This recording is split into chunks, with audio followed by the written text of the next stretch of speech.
In Civil Site Design version 26.2 onwards, users now have a new way to be able to cut sections through their projects using the new Quick Section tool. To access this tool via Civil Site Design Toolspace, you can head down to the bottom of Toolspace, click on the little volume button, and the Quick Section tool is found there.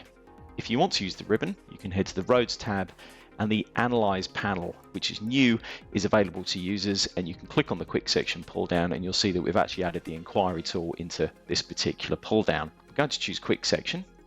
The first thing you'll be prompted to do is to select a polyline. So we're going to select the polyline from the drawing, which I've already got created, and then we're simply going to move the project over to one side.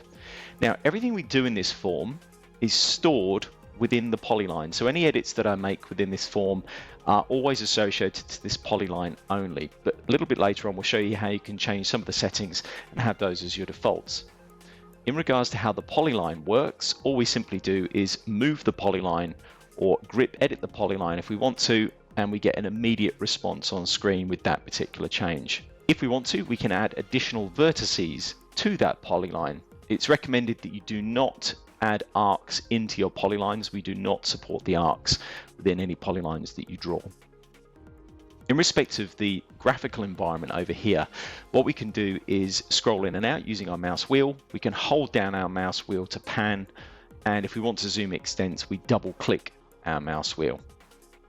If at any point we make any design changes or we add additional surfaces or models into the project whilst this form is open, all we do is simply click this refresh button at any point to update the list of surfaces, models, and alignments and pipe networks that you may have in your project. So by default, we turn on your natural surface or your existing surface, whatever that happens to be, or however that is defined in your active settings, and we turn on total model. You may wish to include other surfaces and models. Now in this case, I might decide that I want to turn on the display of a built model, which maybe only incorporates certain parts of the design and maybe doesn't include my grading string, but I'm able to display that in this view if I want to. Now, if you don't want to stick with the colors that we've given you, these are just literally coming out of the box. You can simply click on the color swatch button, and then you can change the color to whatever you want. We also have the option of turning on other models as well as surfaces. We can turn on the display of our subgrade model here. And you can see that's now displaying the subgrade model that I've created, which is included as part of this road. You're also able to turn on the display of other alignments and or strings within the project. So if you have a Civil 3D or Civil Site Design alignment that is not supported with a string, but you'd still like to see its position within this environment, you can go and check it on within here. Now, if I was to check on GR Basin, this is a Civil Site Design grading string. You'll see that we then display the position of the alignment, which in this case, because it's a grading string, it's the polyline, but because there is a string on top, we also display for you an RL of the center line of that particular alignment with a string if you want.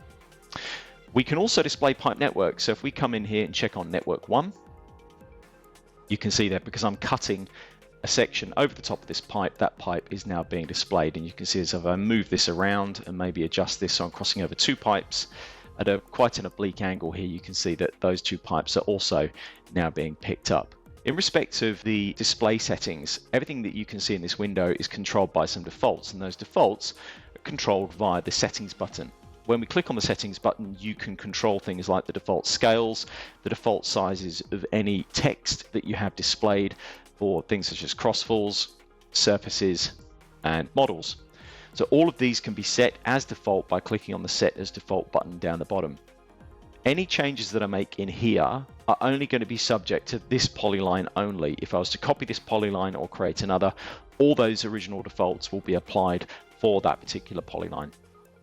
Lastly, if we wanted to create a CAD version of this particular view that I've got created here, we can click on the Draw CAD Section button, and you're going to be prompted to pick a location within the drawing, which is what I'm going to do now, and left click, and we'll create a one-off static snapshot of that particular section. So these are all just simple CAD objects that you can edit and move around. This does not update. If you wanted to have another version of this created, you would have to go ahead and click on the Draw CAD Section button.